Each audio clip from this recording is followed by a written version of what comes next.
The countdown appeared on every screen in Calder's Hollow at the same moment, unannounced, unrequested, blinking in cold amber digits above a message that gave the colony exactly 12 hours to broadcast a formal surrender before the alien blockade fleet holding position beyond the ridgeline vented the colony's atmosphere into vacuum. And Administrator Marguerite Solano felt, standing in the observation gallery watching those numbers begin their slow, deliberate descent. Something considerably closer to recognition than fear. She had seen this exact shape of threat before. In the files she'd spent years quietly compiling from border colonies that had gone dark under similar circumstances. Colonies whose last transmissions described the same amber countdown, the same 12-hour window, the same carefully engineered pressure designed to do exactly one thing: break the people beneath it before a single shot needed to be fired. 12 hours, said Toby Whitfield, her chief engineer, standing beside her with his arms crossed and his jaw set in the particular tight line he wore whenever a problem exceeded the boundaries of what wrenches and diagnostic tools could fix. That's not a lot of time to figure out whether they're bluffing. They're not bluffing, Marguerite said. Not about having the capability. Whether they'll actually use it is a different question, and I don't think that question has anything to do with us pleading or panicking in the next 12 hours. Then what does it have to do with? Marguerite watched the countdown continue its patient, mechanical descent, thinking about every file she'd read, every survivor account she'd managed to piece together from colonies that hadn't survived this exact scenario, and felt the old, familiar clarity settle over her that had carried Calder's Hollow through worse than this before. It has to do with whether we give them what they're actually here to collect, she said. And I don't think that's a surrender broadcast, Toby. I think it's data. What Marguerite Solano understood, standing in that observation gallery while 12 hours began ticking down toward a threat she had no way of confirming was genuine, was something that the alien fleet currently surrounding her colony had spent nearly a century and a half refining into an exact, replicable science, though it would be several more hours before she possessed anything close to the full shape of what she was up against. Aboard the Threbian suzerainty flagship Meridian's Silence, holding position in careful, patient orbit beyond Calder's Hollow's ridgeline, Chief Ethologist Vesenthal watched the same countdown from the opposite direction, monitoring a bank of sensor readouts that had, for the past several decades of her career, never once failed to produce the exact behavioral signature she was currently, increasingly, failing to detect. Cortisol analogs remain flat, her research assistant reported, studying the long-range biosensor array trained on the colony below. Adrenal markers within normal baseline range. No elevated heart rate distribution across the sampled population. Ethologist Thal, I don't understand what I'm looking at. According to every model in the Fear Codex, this population should already be showing measurable panic indicators. Vesen studied the same flat, unremarkable readouts, and felt the particular unsettled curiosity that had defined the most consequential discoveries of her long career. The sense of standing at the edge of an anomaly significant enough to reshape everything she thought she understood about the science she'd spent her life perfecting. Run the diagnostic again, she said, and pull the historical baseline data for every species we've cataloged in the Codex under comparable threat conditions. I want a direct comparison, not an assumption. Ethologist Thal, we've run the diagnostic 6 times. The sensors are functioning correctly. The population simply isn't producing the response.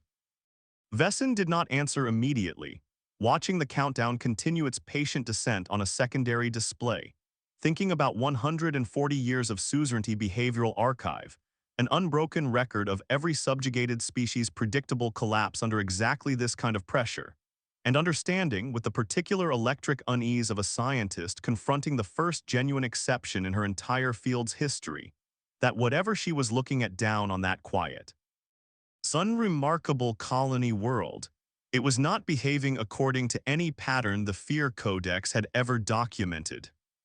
Then we are looking, she said slowly, at something the Codex has never actually encountered before.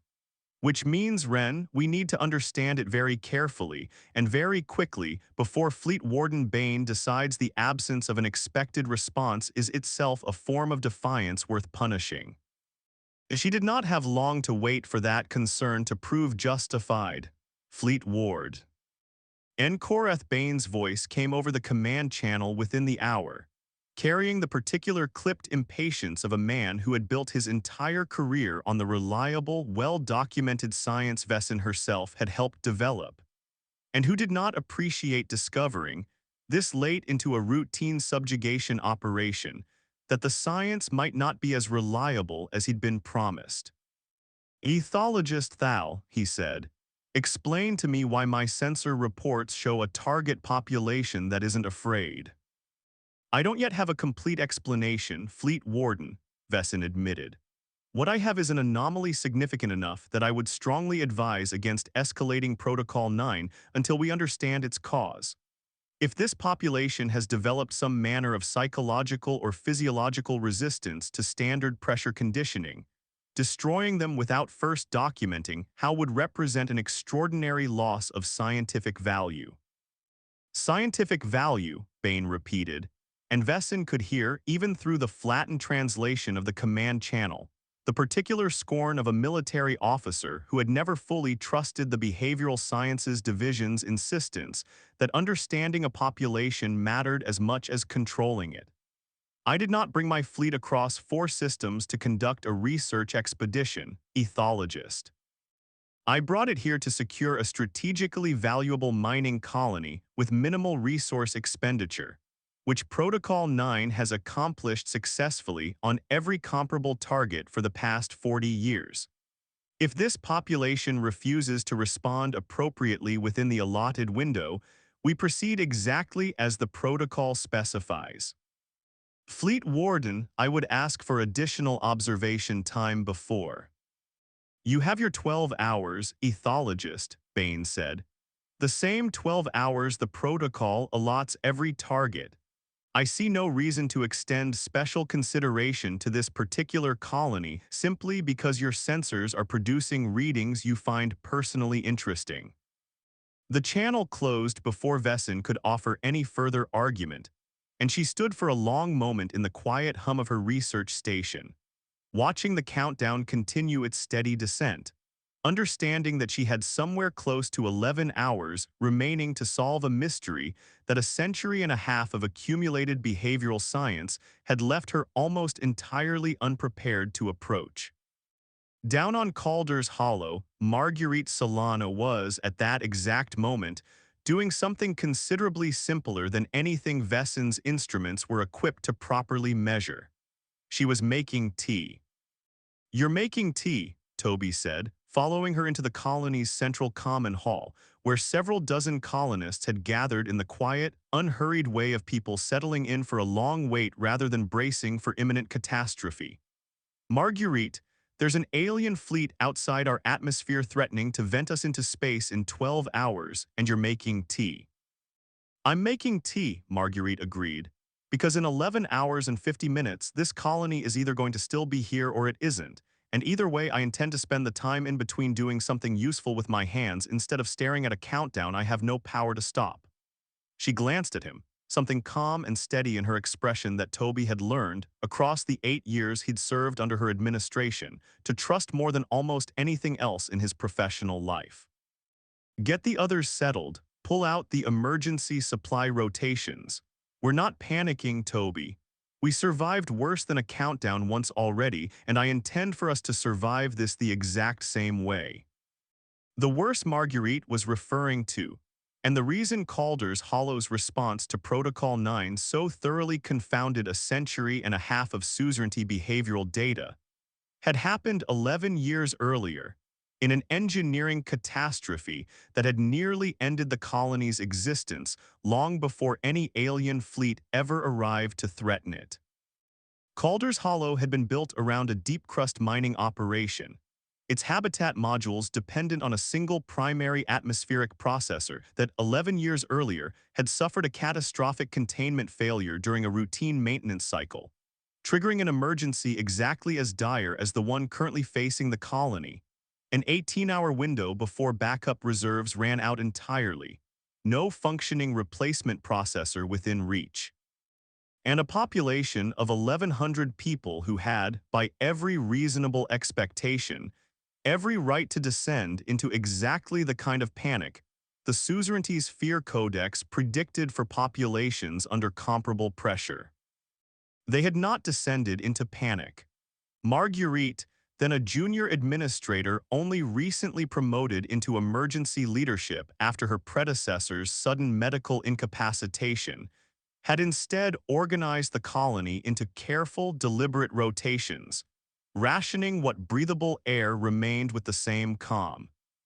Methodical patience she had just now applied to making tea, keeping the colony's children occupied with stories and games specifically designed to make the waiting feel purposeful rather than desperate, and had 18 hours later watched a jury-rigged backup processor assembled from scavenged parts and 11 straight hours of exhausted engineering work finally restore breathable atmosphere with less than 40 minutes of reserve remaining. "We already know what the end of the countdown feels like," she told the assembled colonists now, standing at the front of the common hall with the same steady authority that had carried them through that earlier crisis. "We've stood at the edge of it before and we came back from it, not because we panicked our way through, but because we stayed steady and trusted each other and did the next necessary thing without wasting energy imagining every way it might go wrong. I don't know if this fleet outside is bluffing. I don't know if they'll actually vent this colony in 12 hours, or if that's simply a threat meant to break us into surrendering before it ever comes to that. What I do know is that whatever happens, we are not going to spend the next 11 hours and 40 minutes handing them the one thing I suspect they actually came here to collect, which is proof that fear works on us the same way it apparently works on everyone else they've ever done this to. If this story has already got its hooks in you the way I think it might, take a second to hit like, subscribe if you're new here, and drop a comment telling me whether you think the fleet above Calder's Hollow is actually going to pull the trigger, or whether this whole thing is a bluff designed to break them before it ever has to. Because 11 hours out from that deadline, even the aliens running this operation aren't entirely sure anymore which one it's going to be. Vesenthal spent the following 3 hours doing something she had not done in the better part of 2 decades of behavioral research. She abandoned her instruments entirely and simply watched, unfiltered, unmediated by sensor overlays and predictive models. The raw footage her long-range observation platforms had been quietly gathering from Calder's Hollow's public gathering spaces. What she saw did not match anything in the Fear Codex's extensive catalog of subjugated population behaviors under comparable pressure. She saw colonists distributing ration supplies with careful, practiced efficiency. No hoarding, no visible competition for resources despite an uncertain and potentially catastrophic timeline. She saw small groups of children being led through structured activities by adults who showed no outward sign of the desperate, barely contained fear the Codex's models predicted should be present in caregivers attempting to shield their young from an existential threat. She saw, most confounding of all, small clusters of colonists simply talking quietly, unhurriedly, in a manner that her translation algorithms, straining to parse the specific content, eventually identified as storytelling, an oral tradition of shared narrative that appeared to be functioning as a deliberate, structured coping mechanism rather than a symptom of denial. "They're not suppressing fear," she said aloud, mostly to herself, working through the implications in real time. "The Codex assumes every population under threat experiences fear and either expresses it or suppresses it, and we've built our entire predictive model around measuring which populations do which. But this population isn't doing either. There's no elevated baseline to suppress. They're behaving as though the threat, while real, simply isn't the most important variable currently occupying their attention." "With respect, ethologist," her research assistant said, "that seems functionally impossible. Every documented sentient species experiences measurable fear responses to existential threat. It's one of the few genuinely universal constants across the entire codex. I agree that fear itself is universal, Vesson said slowly, working through an idea that felt, even as she articulated it, like the edge of something considerably larger than the immediate crisis facing Calder's Hollow. I no longer agree that our model correctly understands what happens after fear registers. We've spent 140 years studying how quickly populations break under pressure, Ren.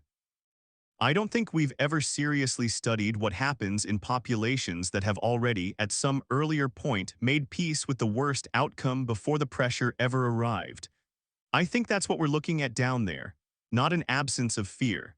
A prior reckoning with it, thorough enough that this particular threat no longer has fresh ground to work with. She thought, unbidden, of something she had not allowed herself to consider in a very long time. A fragment of her own species' distant history that every Hrebian child learned in careful, sanitized form during their earliest schooling. The collapsed centuries, 300 years buried deep in suzerainty prehistory when her ancestors had been the ones subjugated, broken not through direct conquest but through the patient, systematic exploitation of their own fear by a rival power whose name had been deliberately, thoroughly erased from every surviving record specifically so no descendant of the survivors would ever have to carry the shame of remembering it.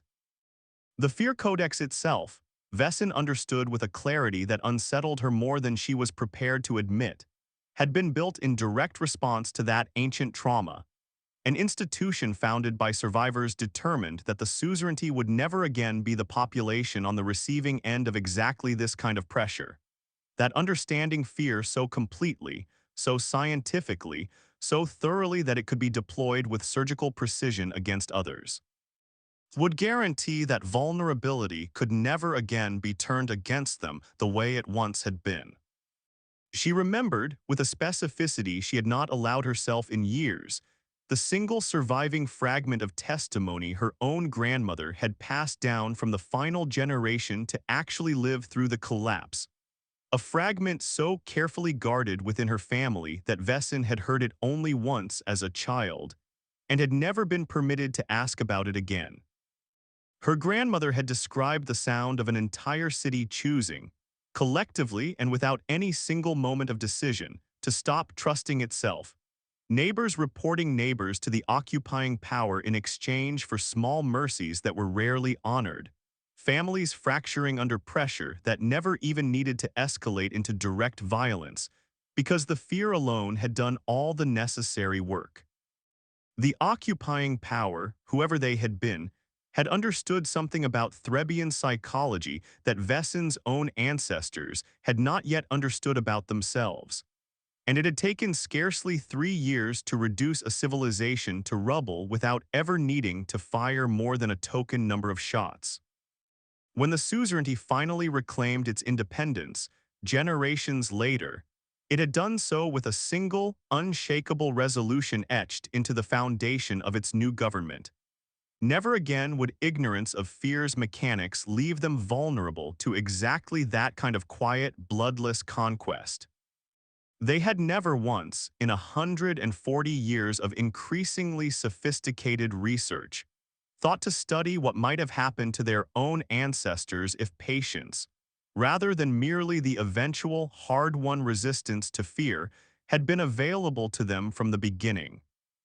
Ethologist Thal, her research assistant said carefully, watching her expression shift through something that looked considerably more personal than professional curiosity. "Are you all right?" "I'm not certain," Vesson admitted. "I believe I may be looking at something our own history should have prepared me to recognize considerably sooner than it has." Fleet Warden Bain's patience, meanwhile, was running considerably shorter than the colonies below, and 6 hours into the 12-hour countdown, he ordered the first escalation Vesson had been dreading, a demonstration strike against one of the colony's unoccupied outer mining platforms. Close enough to be seen and felt from the habitat modules, distant enough to avoid immediate casualties, calibrated precisely, according to 140 years of accumulated data. To shatter whatever fragile composure a target population had managed to maintain through the earlier hours of psychological pressure.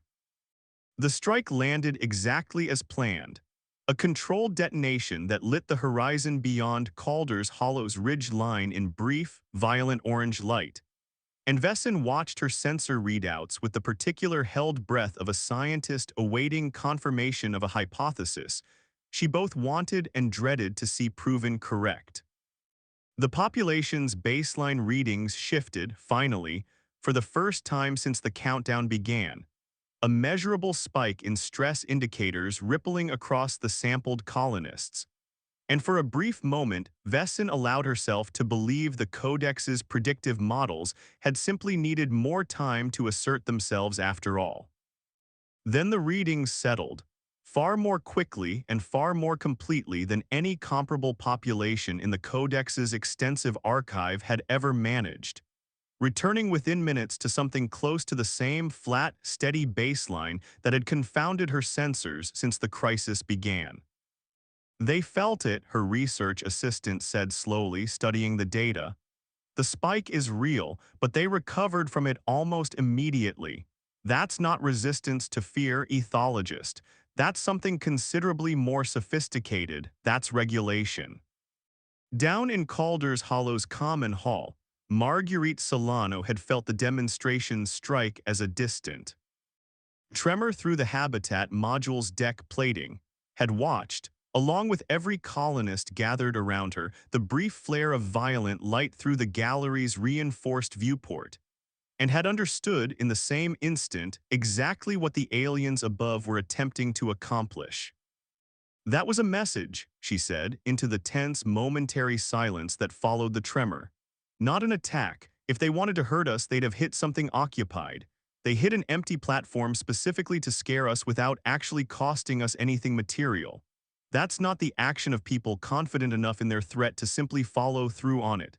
That's the action of people hoping fear alone will finish the job before they have to. How can you be so sure?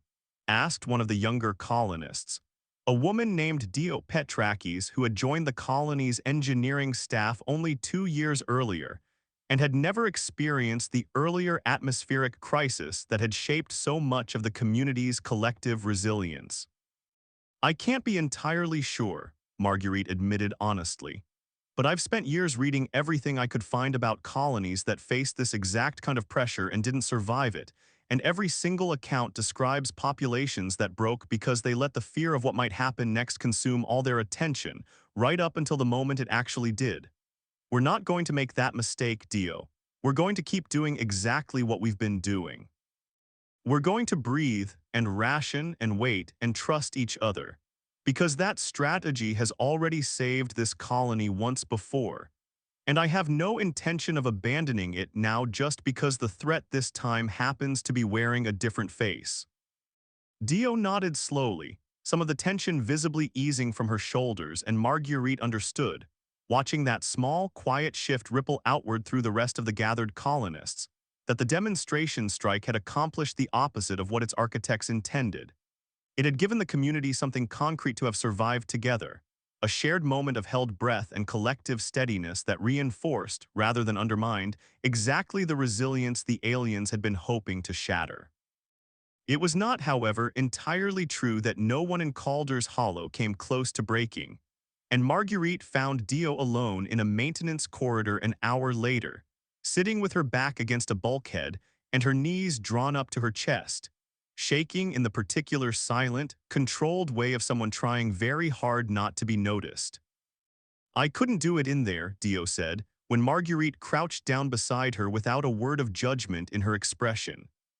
Everyone else looked so calm, and I just kept thinking about my parents back on the second ring settlement and whether they even know what's happening out here, and I couldn't keep pretending I was fine in front of everyone. You don't have to be fine in front of everyone, Marguerite said quietly.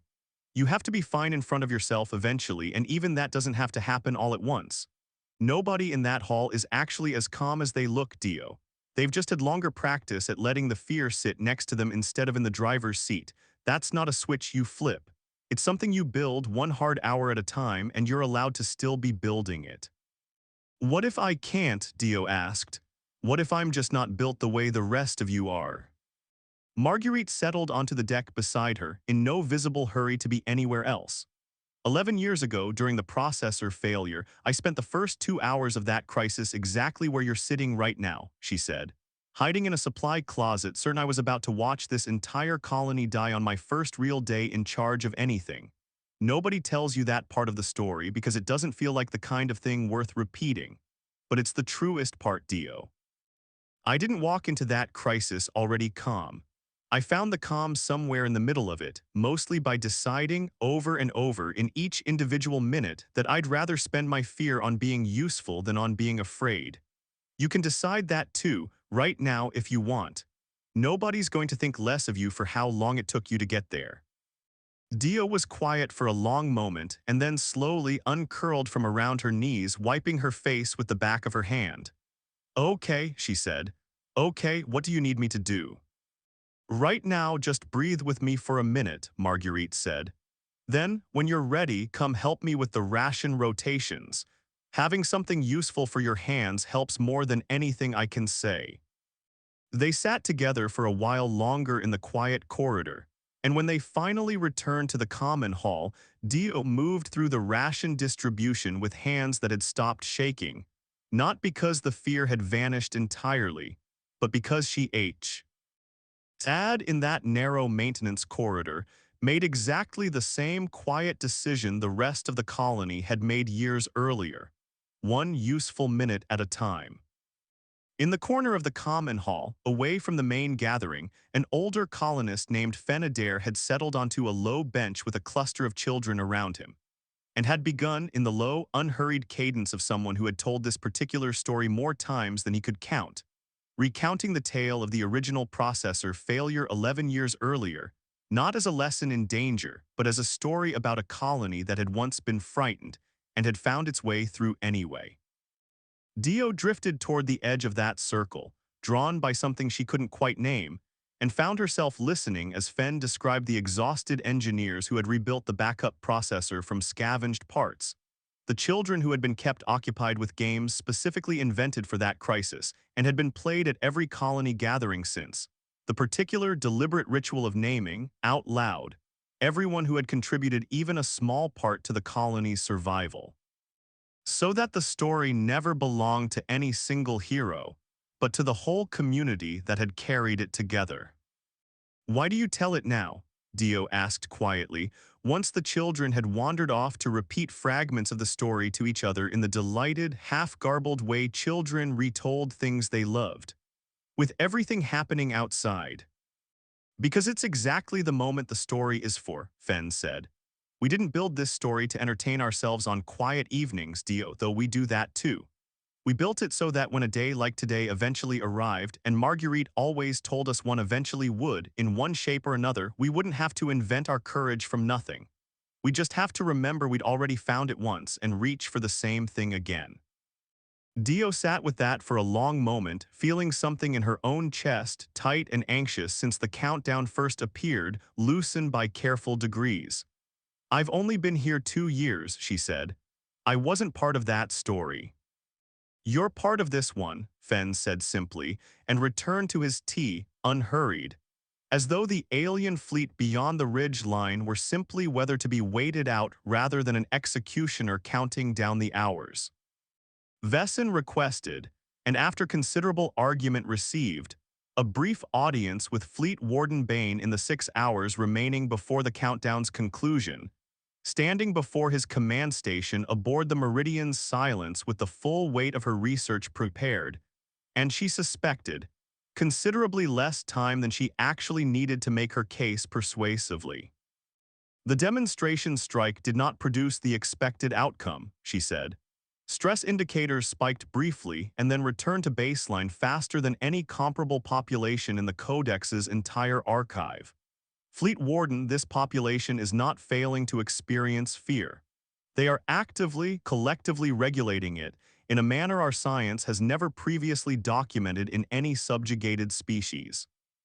I believe this represents a discovery of considerable strategic and scientific significance, and I am asking you formally to suspend Protocol 9's escalation, until we understand the mechanism well enough to determine whether it represents an isolated anomaly or a trait broadly present across the entire human species.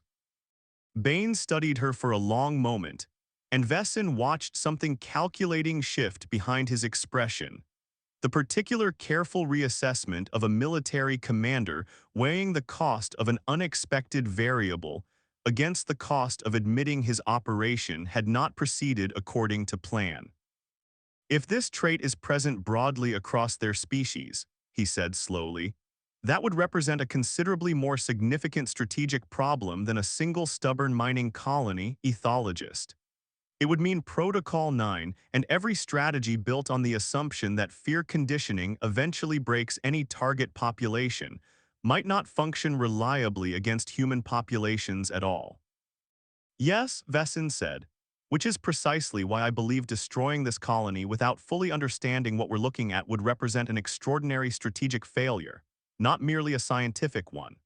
If humans as a species have developed some manner of collective resilience to exactly the pressure our entire subjugation doctrine depends on, the suzerainty needs to understand that mechanism considerably more urgently than it needs to secure one mining colony's resources on schedule.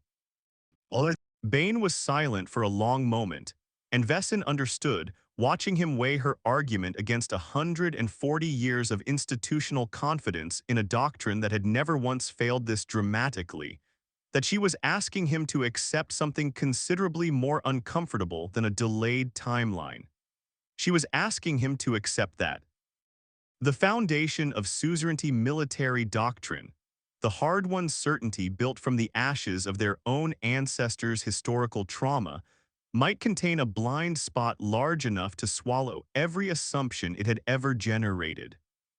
"You have 3 additional hours," he said finally.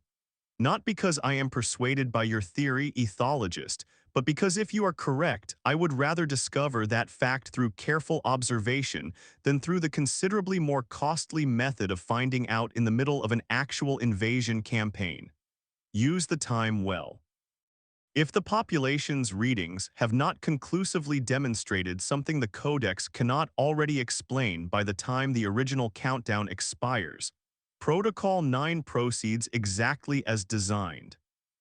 Vesson returned to her research station with 3 additional hours, and the uncomfortable understanding that she had just staked her entire professional credibility, and possibly the survival of an entire human colony, on her ability to prove a hypothesis that ran directly counter to a century and a half of accumulated institutional certainty. She spent the first of those 3 hours doing something she suspected no Threbian ethologist had ever seriously attempted in the entire history of the Fear Codex's development. She opened a direct communication channel to the colony itself, requesting, through careful, deliberately non-threatening translation protocols, to speak with whoever currently held administrative authority over Calder's Hollow. Marguerite accepted the channel with the same steady composure she had maintained through every hour of the crisis so far, though Vesson noted, studying the human woman's expression through the transmission, something that might have been cautious curiosity beneath the calm. "I understand you're the one running the study," Marguerite said, before Vesson had fully composed her opening question. "The behavioral one. The reason we're still getting demonstration strikes instead of an actual atmospheric venting 6 hours past your original deadline." Vesson felt a flicker of something close to admiration at the accuracy of the human's assessment. "You are correct, Administrator. My name is Vesson Thal. I am the chief ethologist responsible for the behavioral protocol currently being applied to your colony, and I will be direct with you, because I suspect very little would be gained by attempting otherwise with someone who has clearly already deduced the shape of what's happening. I do not fully understand why your population is not responding to this pressure the way every other population in our extensive historical archive has responded. I am asking you directly to help me understand it, because I believe the answer may determine whether this operation concludes with your colony's survival or its destruction." Marguerite was quiet for a long moment, Studying the alien face on her display with an expression Vesson found difficult to fully parse through the imperfect medium of translated communication, though something in the human's posture suggested careful, deliberate consideration rather than either hostility or desperate hope. "You want to know why we're not afraid," Marguerite said finally.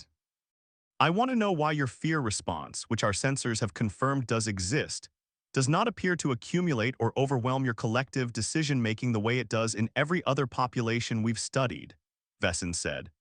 "I am asking, Administrator, because I believe my own people once faced something very similar to what you are currently experiencing, a long time ago, and I do not believe we survived it nearly as well as your colony currently appears to be surviving this." Something shifted in Marguerite's expression at that admission, a softening that Vesson suspected had less to do with sympathy and more to do with the particular recognition of one wary survivor identifying another. "We're not fearless," Marguerite said. "I want to be very clear about that, ethologist Thal, because I think that's the mistake your protocol keeps making. We felt that demonstration strike exactly as much as you probably hoped we would. Every person in this colony has spent the last several hours quietly terrified underneath whatever calm you're currently measuring. The difference isn't that we don't feel it. The difference is that we made a decision, collectively, a long time before your fleet ever arrived, about what we were going to do with that fear once it showed up." "What decision?" Vesson asked. "That fear gets to visit," Marguerite said. "It doesn't get to drive. We learned that the hard way 11 years ago in a crisis that had nothing to do with your fleet and everything to do with our own colony's engineering failing us when we needed it most. We learned that panic wastes exactly the resources you need most in an emergency, clear thinking and steady hands, and the ability to trust the person standing next to you instead of turning on them the moment things get frightening. So we built habits deliberately, patiently over years, specifically so that the next time something threatened us, and we always assumed something eventually would, we wouldn't have to figure out how to stay calm in the middle of the crisis itself. We'd already have practiced it long before the crisis ever arrived." Vesson sat with that answer for a long moment, feeling the shape of it settle into place alongside everything her sensors had been struggling to explain for the past 9 hours, and understood, with a clarity that felt almost physically uncomfortable, exactly what her own species' history had failed to give them in the aftermath of the collapsed centuries. "You practiced patience," she said slowly, "the way my people practiced vigilance, as a deliberate response to trauma cultivated over years until it became instinct rather than effort." "Something like that," Marguerite agreed. "Though I'd guess from the way you're saying it that this isn't purely academic curiosity for you, ethologist Thal." Vesson was quiet for a moment, weighing how much of her own species' history was appropriate to share with a human administrator whose colony her own fleet was, even now, still threatening to destroy. "My species survived something considerably similar to what your colony is currently experiencing several centuries ago," she said finally. "We did not survive it as gracefully as your people appear to be managing. We survived it broken, Administrator, and we spent the centuries since building an entire scientific discipline around making certain we would never again be caught unprepared for fear, without ever once considering that the actual lesson we should have learned was how to be unprepared for panic instead." Marguerite studied her for a long moment, and something in the human's expression shifted again, softening further into what Vesson recognized, even across the considerable gap of species and circumstance separating them, as genuine, unguarded empathy. "I'm sorry that happened to your people," she said. "Genuinely, I don't say that as a strategy ethologist Thal. I say it because I know what it costs a community to survive something like that, even when the surviving itself goes considerably better than it apparently did for yours." Something in that simple, unguarded kindness, offered by a woman whose entire colony still hung under active threat of destruction, struck Vesson with a force she had not anticipated and was not entirely certain how to process within the professional framework her career had spent decades constructing. 3 hours remain in the extension Fleet Warden Bane granted me, she said finally. I would like to use that time, Administrator, to understand considerably more than my sensors have been able to measure, not for the purposes of refining Protocol 9. I no longer believe Protocol 9, or the entire doctrine it represents, deserves refining. I believe it deserves to be reconsidered entirely, and I do not believe I can make that argument to my superiors without understanding, as completely as you're willing to share it, exactly what your colony built in the years since your own crisis that mine never managed to build in the centuries since ours. The 3 hours that followed unfolded not as an interrogation, but as something closer to a genuine exchange. Marguerite walking Vesson through the specific, deliberate practices Calder's Hollow had cultivated in the years since its own near catastrophe. The structured rotations, the shared storytelling traditions, the careful cultivation of trust between neighbors long before any crisis demanded it, while Vesson, in turn, found herself sharing fragments of Threbian history she had never before discussed with anyone outside her own species. The collapsed centuries, the founding of the Fear Codex, the slow, institutional calcification of vigilance into something that had eventually curdled into exactly the kind of doctrine now threatening to destroy a colony that had done nothing wrong except demonstrate, simply by remaining calm, that an alternative had always been possible. I have a question, Marguerite said, near the end of their 3 hours, and I want you to understand I'm not asking it to be cruel. I'm asking because I think it matters for whatever happens next. Do you actually believe destroying this colony would accomplish anything your suzerainty needs, ethologist thou? Or do you believe, the way I suspect you do, that it would simply be your fleet warden protecting a doctrine that's just been proven considerably less reliable than he's comfortable admitting? Vesson did not answer immediately, weighing the question with the same careful honesty she had been extending throughout their entire exchange. I believe, she said finally, that Fleet Warden Bane's doctrine has never once in 140 years encountered a population it could not eventually break. I believe that failure, more than any strategic calculation about your colony's mining resources, is what actually threatens to drive his decision in the hours ahead. And I believe, Administrator, that if I cannot find a way to make my own people understand what your colony has just demonstrated, this will not be the last human population to face exactly what you're currently facing. It will simply be the first. The final hour of the extended countdown arrived with Fleet Warden Bane's patience exhausted entirely, and Vesson found herself standing once more before his command station, this time not merely to request additional time, but to make the argument she had spent the preceding hours carefully assembling, an argument built not on sensor data alone, but on the considerably more difficult foundation of institutional history her own species had spent centuries avoiding. The Codex has never encountered this trait, she said, because the Codex was built by survivors of the collapsed centuries specifically to prevent our own vulnerability from ever being exploited again, and in building it we made an assumption none of us ever thought to question. We assumed vigilance against fear and resistance to fear were the same skill. They are not Fleet Warden. Vigilance watches for the threat. Patience decides in advance how you intend to meet it once it arrives.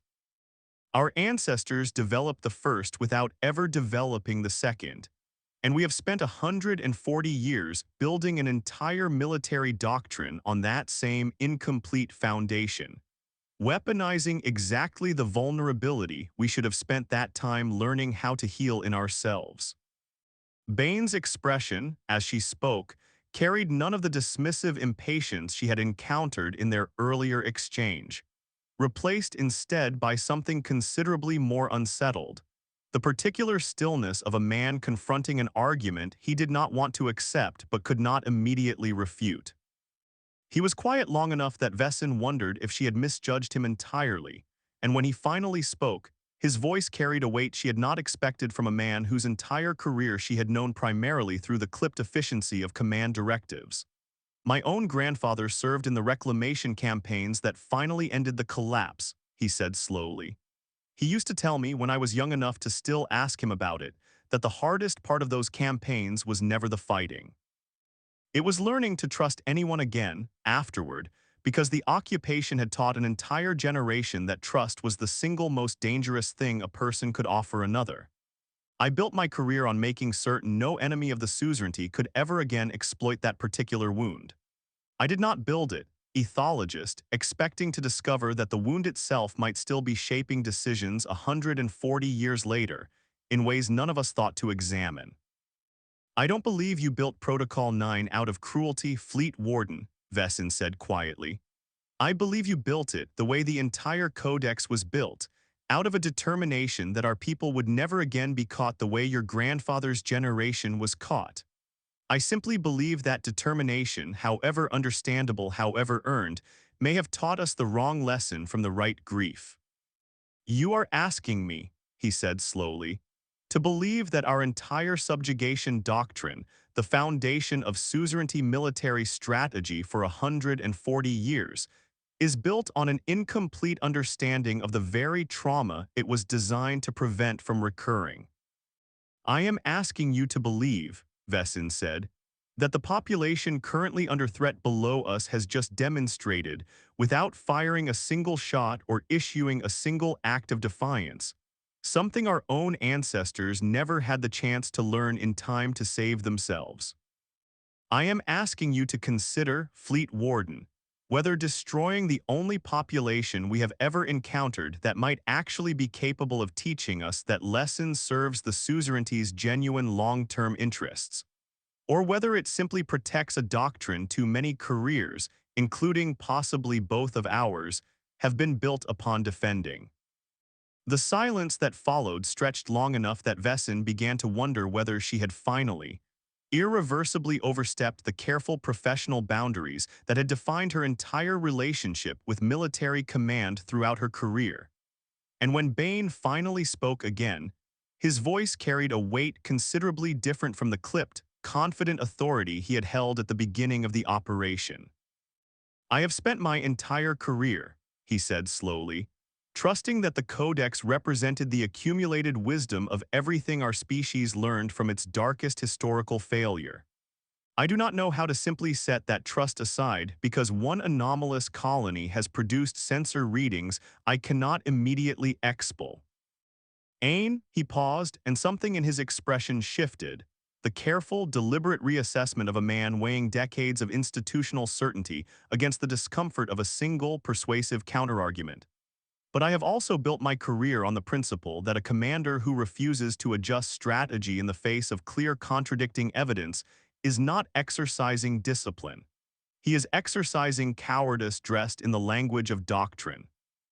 Protocol 9 is suspended, ethologist thou, pending a full review by Suzerainty Behavioral Command. This fleet will withdraw to standard patrol distance, and you will have whatever additional time and resources you require to properly document what you found here.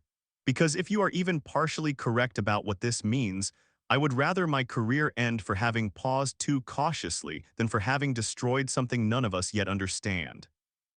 Vessin felt something in her chest loosen that she had not realized, until that exact moment, had been held rigid with tension since the moment her sensors first failed to produce the readings she had spent her entire career learning to expect. "Thank you, Fleet Warden," she said quietly. "Do not thank me yet," Bane said. "You have made a considerably larger argument than a single colony's survival ethologist. If Suzerainty Command agrees with your assessment, this will not simply mean sparing one mining settlement. It will mean reconsidering 140 years of military doctrine, and I suspect that process will be considerably less comfortable for all of us than anything that has happened here today." Down in Calder's Hollow, Marguerite Solano watched the countdown on the observation gallery's display finally, impossibly, stop, freezing at just under 2 hours remaining before its original deadline, replaced by a message that took her several long moments to fully process. A formal notice of protocol suspension, delivered not in the cold, clinical language of the earlier threat, but in careful, deliberately respectful phrasing that felt, even filtered through translation software never designed for warmth, unmistakably sincere. "They're pulling back," Toby said, staring at the same display with an expression somewhere between disbelief and cautious, unwilling hope. Marguerite, they're actually pulling back. Marguerite allowed herself, for the first time in nearly 12 hours, a long, unsteady breath, watching the fleet's tactical signature on the secondary display begin its slow withdrawal to a considerably more distant orbit. "Get everyone gathered in the common hall," she said. "Not to celebrate yet. Just to breathe together properly now that we're actually allowed to." Vesson requested, and this time received without hesitation, a second direct channel to Marguerite's administrative station within the hour. And when the human woman's face appeared once more on her display, Vesson saw something in her expression that had not been present during their earlier exchange. The particular cautious relief of someone who had spent 12 hours holding steady against a threat that had, against every historical precedent, finally chosen to withdraw. "Fleet Warden Bane has suspended the operation," Vesson said, "pending full review by Suzerainty Behavioral Command. I want to be honest with you, Administrator, about what that means. It does not guarantee your colony's permanent safety. It means that what happened here today has become significant enough that the decision about your colony's future is no longer being made by a single fleet commander acting on established doctrine. It is being escalated to people who will need to seriously reconsider that doctrine before they decide anything further." "That's more than I expected 12 hours ago," Marguerite admitted. "I won't pretend it doesn't still leave a considerable amount uncertain." "It does," Vesson agreed. "I would like if you are willing to continue what we began during the extension Bane granted me. Not as an extension of Protocol 9's observation, but as something considerably more honest. I believe your colony has learned something my own species spent centuries failing to learn after our own darkest hour. And I believe that lesson deserves considerably more careful, considerably more respectful study than anything the Fear Codex was ever built to provide." Marguerite considered that for a long moment, studying the alien face on her display with an expression that had shifted, somewhere in the preceding hours, from wary calculation into something closer to genuine, cautious openness. "I think," she said finally, "that would require you to actually visit us, ethologist Thal, properly. Not through sensors trained on us from orbit. I don't think patience is something you can measure from a distance. I think it's something you have to actually sit inside of, with the people who practice it, long enough to understand why it works." Volvesi. N felt something settle into place at that answer. A recognition of exactly the kind of careful, deliberate patience Marguerite had just spent 12 hours demonstrating, extended now as an invitation rather than a demand. "I would like that very much," she said.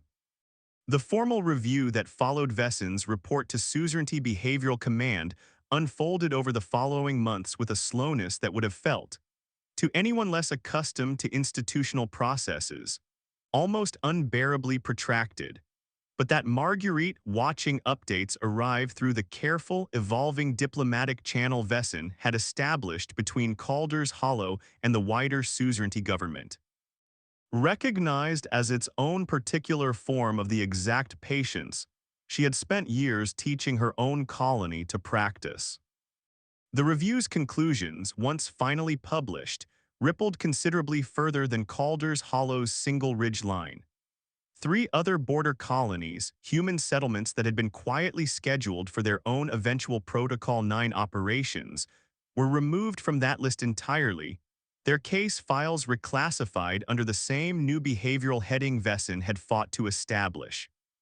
Fleet Warden Bane, rather than facing the disciplinary consequences he had privately expected for suspending a sanctioned operation, found himself instead reassigned to lead a newly formed liaison division tasked with reevaluating decades of subjugation doctrine across every species in the suzerainty's extensive historical archive. A reassignment he described to Vesson in one of their increasingly candid exchanges as considerably more uncomfortable than any battlefield command he had held in 30 years of service, and considerably more necessary. "I keep thinking about how close it came," he admitted to her during one such exchange, "to simply proceeding as designed. If you had not pushed as hard as you did, ethologist, in those first hours, I would have followed the countdown exactly as written, and I would have gone the rest of my career believing I had done nothing wrong." You did not in the end, Vesin said. That's the part I find myself returning to, Fleet Warden. Not that the doctrine failed, but that when it did, you were willing to let it fail rather than force the outcome it was built to guarantee.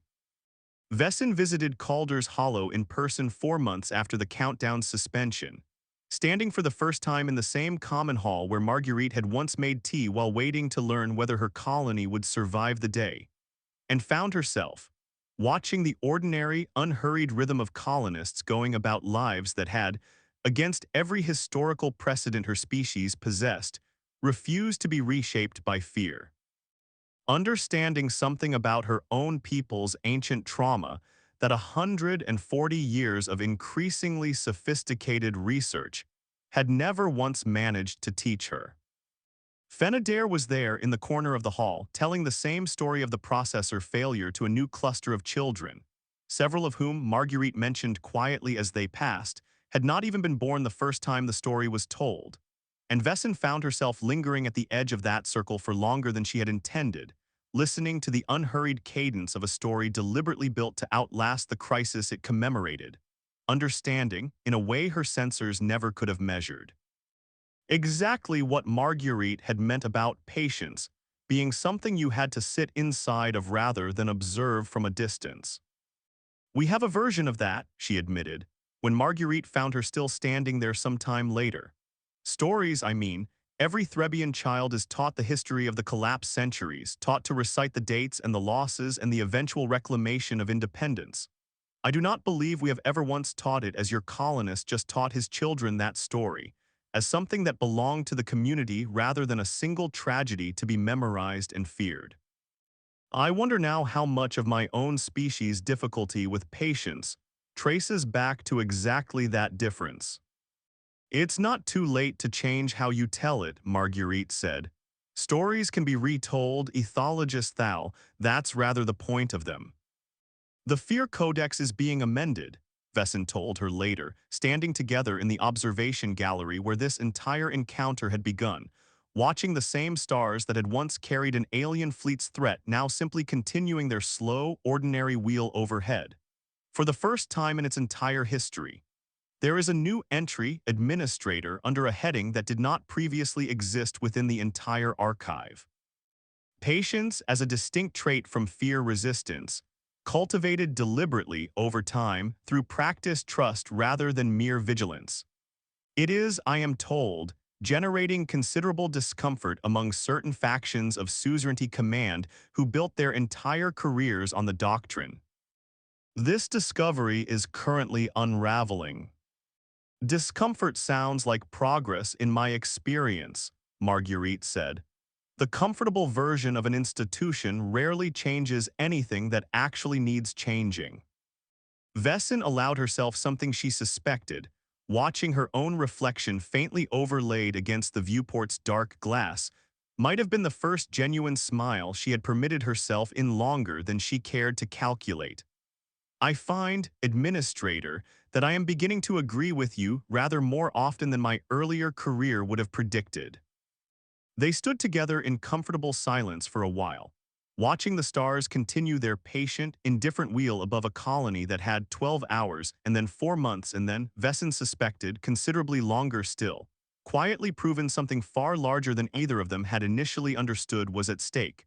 That fear, however universal, however deeply embedded in the architecture of every sentient species that had ever faced existential threat, did not have to be the final word in how a community chose to meet its darkest hour. They studied us for decades, Marguerite said eventually, something quiet and reflective in her voice. Fear, specifically, how to find it, how to measure it, how to use it. I imagine that felt like thorough research from where you were standing. It was thorough, Vesin agreed. It was also, I have come to understand, considerably incomplete. They never once asked about patience, Marguerite said. Never wondered what happens in the years before the crisis when nobody's watching, when a community is simply deciding quietly and without any audience at all what kind of people it wants to be when the worst finally arrives. She looked at Vesin, something warm and unguarded in her expression. I think that's probably where you'll find whatever you're actually looking for, ethologist thou, not in the moment of the threat. It's in all the ordinary, unremarkable hours that come long before it. Vesson considered that, watching the stars, thinking about 140 years of accumulated fear data that had never once thought to ask the question Marguerite had just so simply articulated, and understood with a clarity that felt less like professional insight and more like something considerably closer to hope, that her own species, given enough patience of its own, might yet learn to ask it too.